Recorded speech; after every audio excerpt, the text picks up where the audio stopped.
안녕하십니까, 김은혜 대변인입니다. 브리핑을 시작하도록 하겠습니다. 일단 오늘 제7회 서해 수호의 날이기 때문에 조금 전에 당선인 페이스북에 올라갔던 메시지입니다만 대신 대독을 하도록 하겠습니다. 제2연평해전 천안함 피격, 연평도 포격으로 55인의 용사들이 전사했습니다. 우리가 누리고 있는 자유와 평화는 이들의 고귀한 희생에 큰 빚을 지고 있는 겁니다. 서해 수호 55 용사를 추모하는 55개의 불멸의 빛이 대전 현충원의 밤하늘을 환하게 밝히고 있습니다. 진정한 불멸의 빛은 우리의 기억으로 완성됩니다. 목숨으로 국가를 지키고 헌신했던 분들, 우리는 결코 잊어서는 안 될 것입니다. 서해 수호의 날을 하루 앞둔 어제, 북한이 올해 들어 12번째 도발을 해왔습니다. 북한에 엄중하게 경고합니다. 도발로 얻을 수 있는 것은 아무것도 없습니다. 대한민국은 더 굳건한 안보 태세를 갖춰서 자유와 평화를 지켜나갈 것입니다. 한 분 한 분의 용사들을 잊지 않겠습니다. 국가가 힘이 되겠습니다. 국민과 함께 기억하고 또 기억하겠습니다. 윤석열 당선인은 이 순직한 장병 묘역에 오늘 조화를 보냈습니다. 서해 수호의 날, 이 한주호 준이 묘역을 포함해서 5개의 조화가 조치가 됐습니다.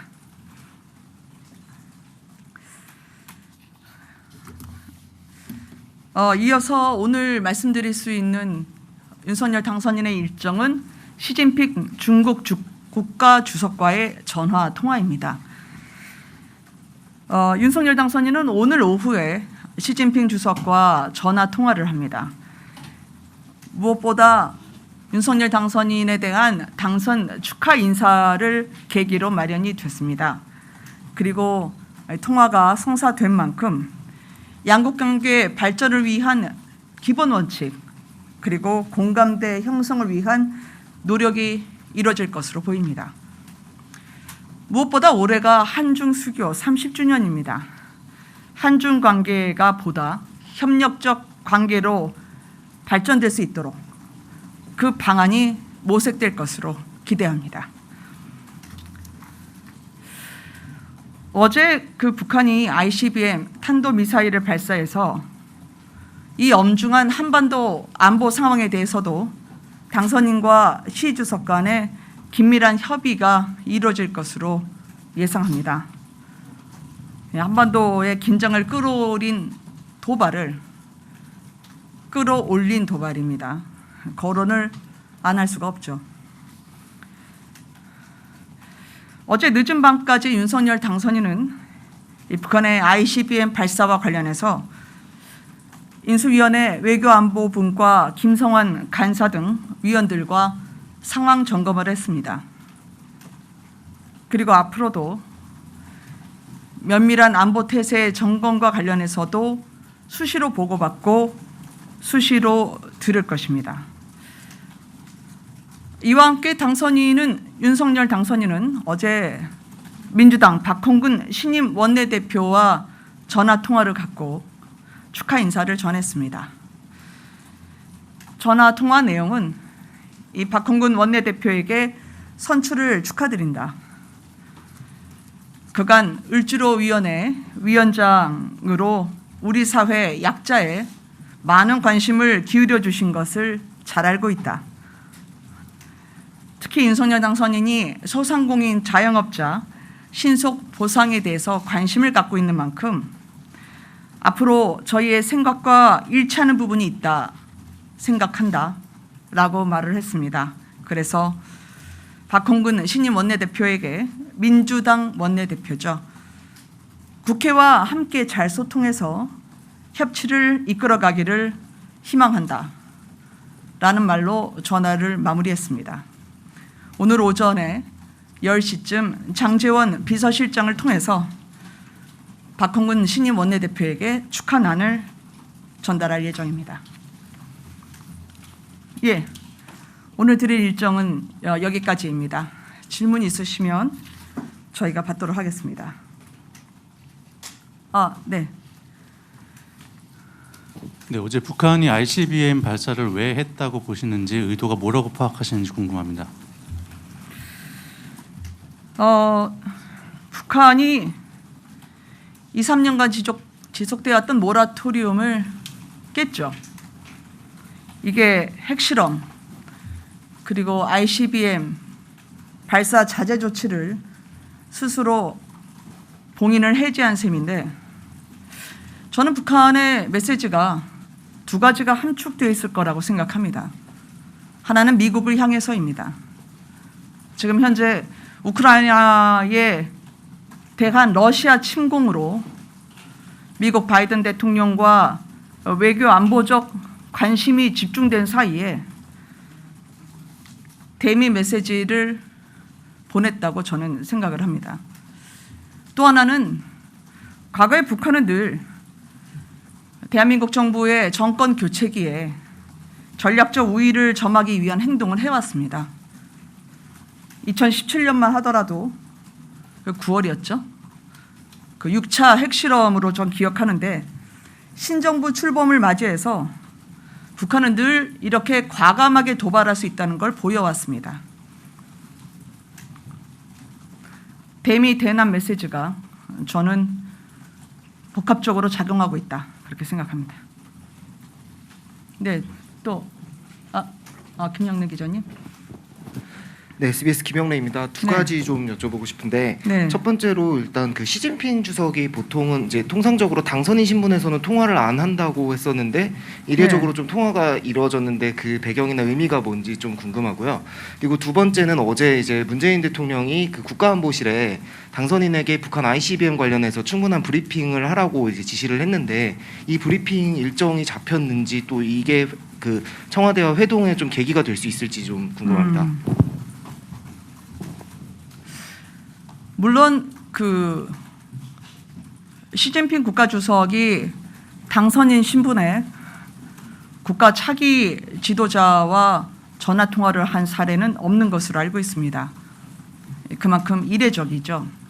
늘 당선인 신분일 때 취임 며칠 지나지 않아서 조율을 해서 가까운 시일 안에 전화 통화나 아니면 만남을 성사시키는 걸로 알고 있습니다만, 통화를 혹시 먼저 요청하셨다면 그거는 저희가 답해드릴 사항은 아닌 것 같습니다. 중국 측에서 말씀 주실 기회가 있다면 좋겠지만, 혹시 저희가 그 중국 측과의 통화 성사에 미리 중국 측 입장을 해석해서 전해드리는 건 적절하지 않다고 생각하고요. 다만 추측건대 이제 새롭게 시작하는 윤석열 정부의 한중 관계에 대한 기대감을 반영한 것이 아닐까, 그 기대 수준이 높은 것으로 해석하고 싶습니다. 하나가 더 있었나요? 네. 그것 또한 그 청와대에서 발표하실 시점과 또 어떤 분이 오셔서 브리핑을 해주셨는지를 저희가 기다리는 게 예의인 것 같습니다. 그렇지만 어제는 청와대에서 서훈 국가안보실장이라든지 오신 것을 보지는 못했습니다. 네. 예, 세수 기자님. 네, 저 뉴스원 유세슬입니다. 네. 두 가지 질문 드리고 싶은데요. 네네. 먼저 어제 법무부 업무보고가 연기된 거를 계기로 해서 민주당에서는 당선인 취임 전에 검수완박을 완수를 해야 한다라는 목소리가 나오는데, 여기에 대한 당선인 측의 입장 궁금하고요.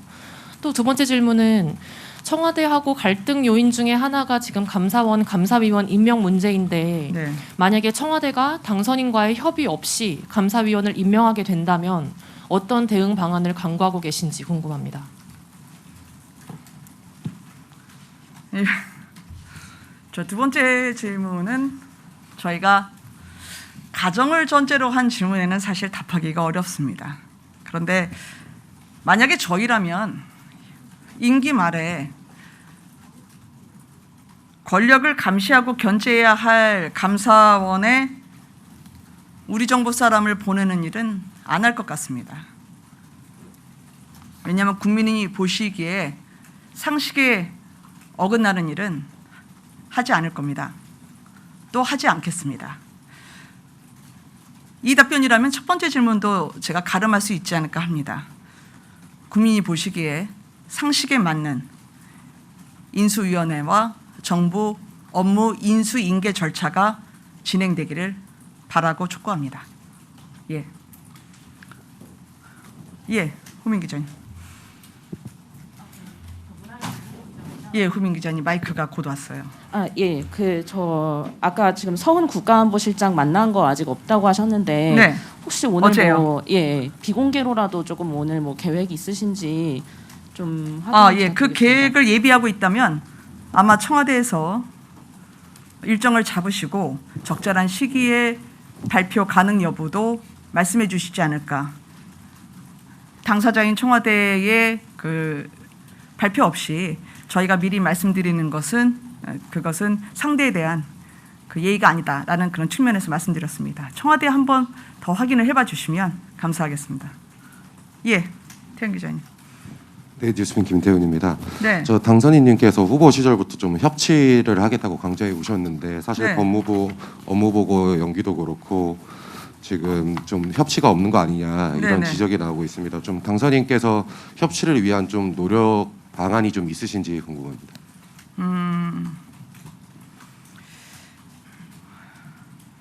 국민들이 많이 힘드시죠. 예. 어제 제가 누적 확진자 1,000만 명을 넘어선 걸 말씀을 드렸고 또 우크라이나 사태 등 이 국가적 난제 또 경제 위기를 대응하는 과정에서 풀 수 있는 방법 중에 하나가 저는 협치라고 생각을 합니다. 사실 허니문이라고 하는 보통 허니문 기간이라고 얘기는 하지만 저희가 달콤한 게 무슨 의미가 있겠습니까? 국민의 민생이 조금 더 달콤해지거나 회복되는 게 먼저겠죠. 그런 의미에서 야당을 존중하는 대통령으로 그리고 의회에 협치를 할 수 있는 그런 새 정부로 윤석열 당선인이 갖고 있는 의지를 제가 대신 이렇게 말씀드리고 싶습니다. 예. 수아 기자님 아까 손 들으셨는데 제가 질문 기회를 못 드렸어요. 네, MBC 신수합니다. 네. 그 취임 전에 용산 집무실로 이전 못할 때에 청와대 벙커 대신에 이제 비상용 국가지도 통신 차량을 쓰기로 했다라는 보도 있었는데 이게 맞는지 궁금하고요. 네. 또 ICBM 발사로 어쨌든 안보 우려가 지금 높아져 있는 상황에서 네. 용산 집무실 이전 여전히 문제 없다고 보시는지 한 번 더 부탁드립니다. 네. 수아 기자님은 저희가 용산 집무실로 이전하면 안보 공백이 있을 것 같으세요? 이거는 그냥 제가 대신 답변을 해드릴게요. 지난 참모총장 11분의 발표가 있었습니다. 용산 이전과 관련한 안보 공백은 없다라고 발표를 하셨었는데요. 안보에 대한 윤석열 당선인의 의지는 명확합니다. 그리고 이 부분에 대해서 당선인은 지금도 면밀하게 보고를 받고 임하고 있습니다.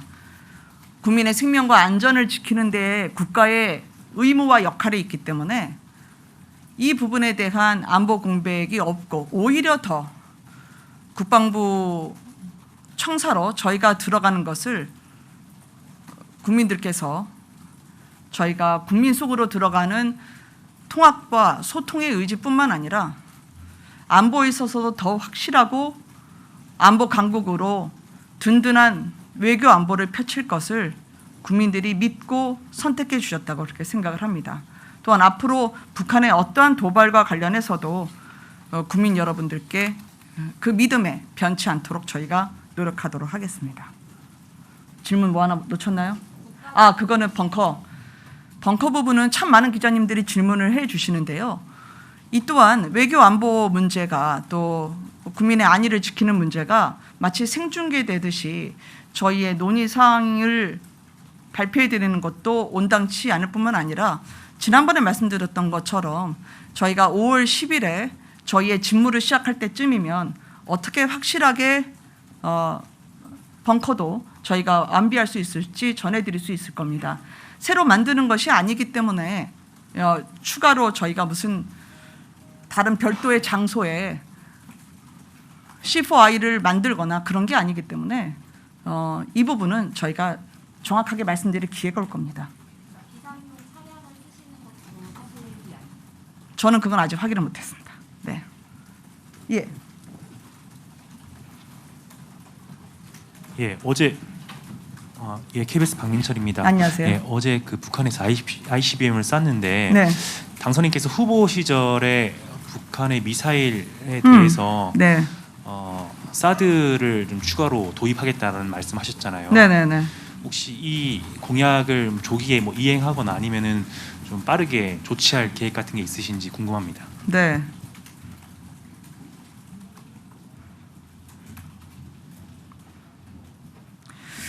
그동안에 이제 저희가 사드 이야기를 했을 때는 북한에서의 미사일 고각 발사, 즉 고도 40km 이상의 경우에 저희가 중층 방어와 그리고 다른 미사일 방어 체계를 포함한 저층, 고층까지 다층적이고 그리고 확실한 안보 태세를 위해서 말씀드린 바 있습니다.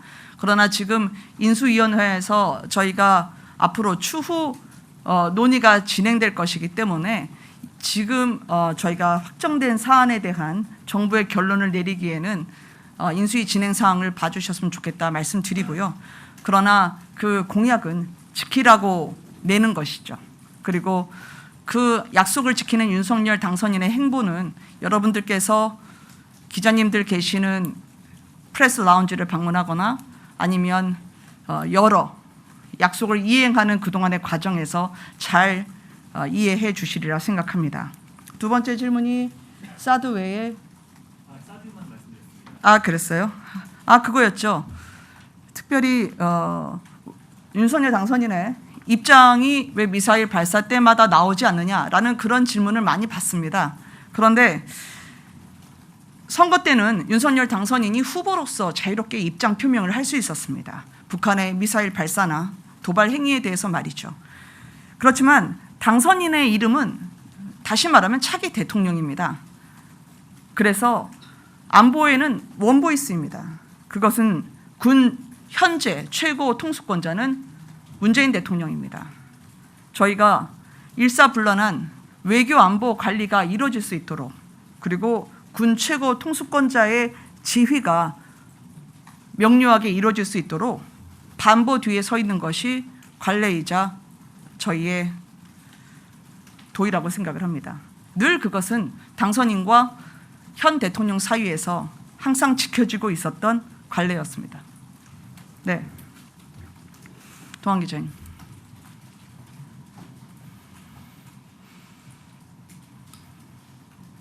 네, 연합뉴스 이동환입니다. 그 ICBM 발사로 네. 사실 문재인 대통령과의 회동이 조금 더 시급하지 않느냐라는 의견도 있는데 네. 당선인께서 이제 박근혜 전 대통령 다음 주쯤에 만나고 싶다라고 말씀하셨잖아요.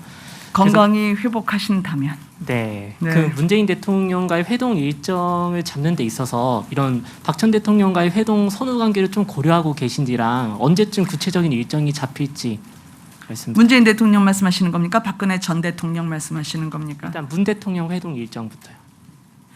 그러게요.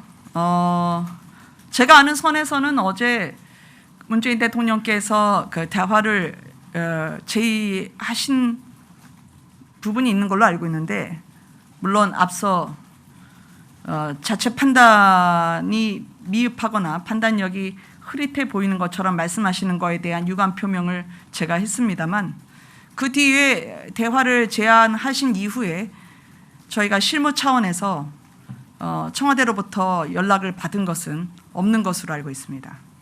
제가 아는 선에서 말씀드렸습니다. 예. 기자님 계속 손 들으셨는데 제가 못 봤어요. 죄송해요. 아시아경제 금보령입니다. 네. 그 오늘 시진핑 주석하고 통화하면서 한반도 관계에 대해 협의한다고 하셨는데 그럼 북한의 ICBM 발사 관련해 중국에 좀 어떤 협조를 구할 계획이신지 좀 궁금하고요. 그다음에 그 방금 전에도 나왔지만 박 전 대통령 건강이 괜찮다면 찾아뵌다고 했었잖아요. 네, 그런데 그렇습니다. 이게 지금 박 전 대통령 측과 일정 조율이 되고 있는 게 있는지 궁금합니다.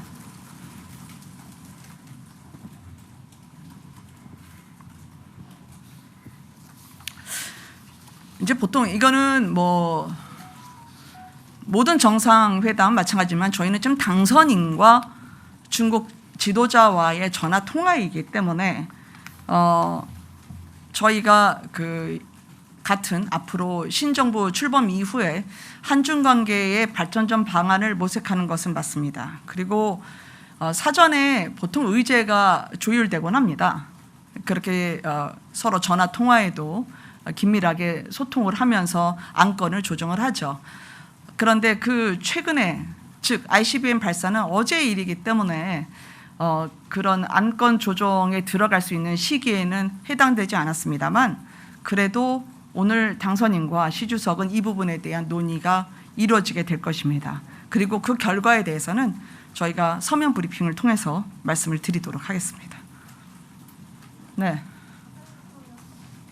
박근혜 전 대통령과는 어제 저희 그 서일준 인수위 행정실장을 통해서 퇴원하신 것을 축하드린다는 난을 전달해 드렸는데요. 유영하 변호사가 박근혜 전 대통령 대신 이제 축하난을 받으시면서 서로 간단한 안부가 오갔던 것으로 알고 있습니다. 다만 어떤 일정이든지 박근혜 전 대통령의 쾌유가 우선입니다. 그래서 그 건강이 회복되시는 여부와 관계없이 저희가 일정을 짜서 제안을 먼저 드리거나 그렇게 하기는 아마 쉽지 않을 겁니다. 예, 마이크가 될 수 있을까요?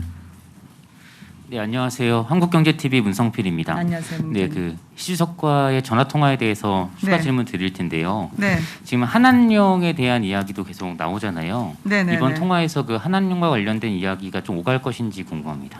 네.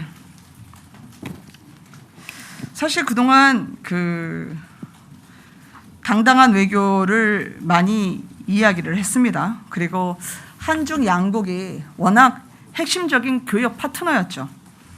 양국 간의 경제 협력도 매우 중요하고 또 서로가 한중 관계의 지속적인 발전을 위해서는 어떤 부분이 서로에게 더 필요한지 의견은 오갈 것입니다. 그러나 구체적인 그 전화 통화의 내용을 제가 미리 추측해서 말씀드리는 것은 적절치 않은 것 같습니다. 그래서 이따 브리핑을 통해서 다시 말씀드리도록 하겠습니다. 네, 고생하셨어요. 전 마이크 좀 부탁드립니다.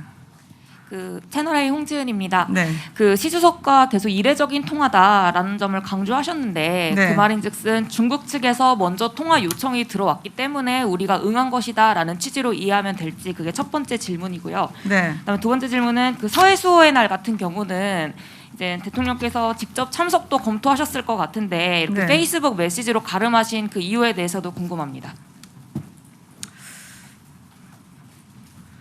일단 서해 수호의 날과 관련해서는 저희가 국가보훈처로부터 공식적인 초청 요청을 받지 않은 것으로 저는 알고 있습니다.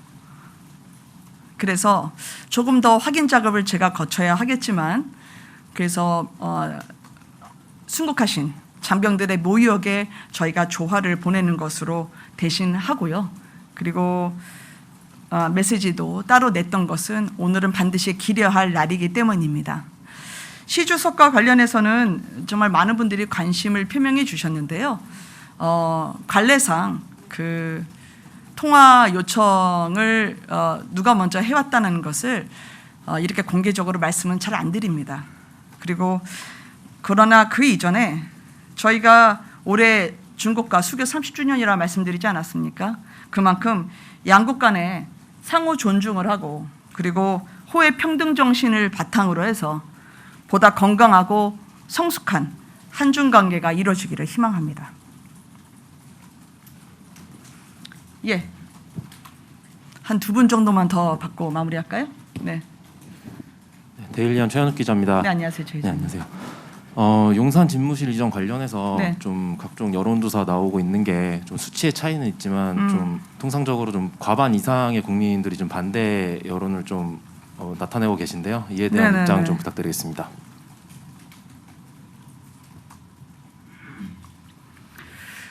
용산이냐 광화문이냐라는 장소의 문제가 아님을, 즉 장소 선택의 문제가 아님을 말씀을 드렸습니다. 청와대를 제외하고요. 그것은 그 청와대를 저희가 나와야 하는 이유, 역대 김영삼 전 대통령을 포함해서 역대 대통령분들이 저희의 말씀을 대신해서 공약으로 반영을 해주셨습니다.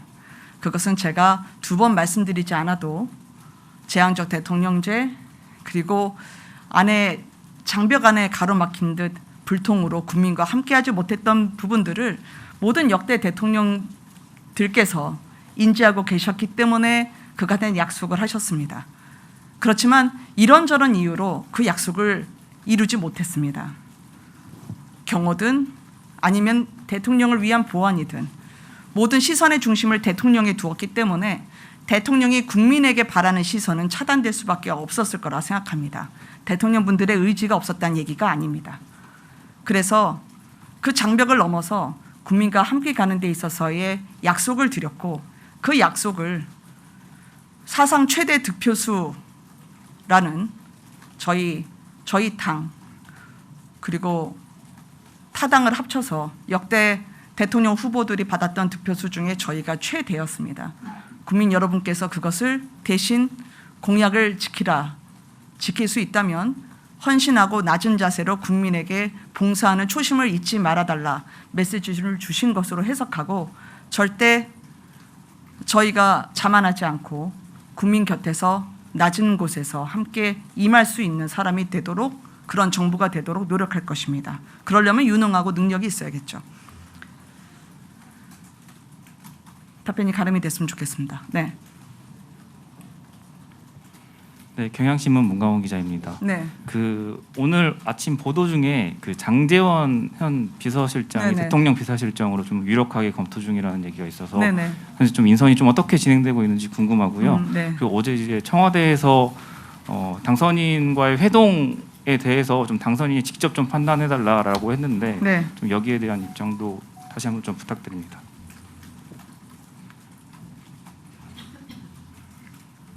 장제원 비서실장의 그 청와대 혹은 대통령실 비서실장으로 간다는 보도를 봤는데요.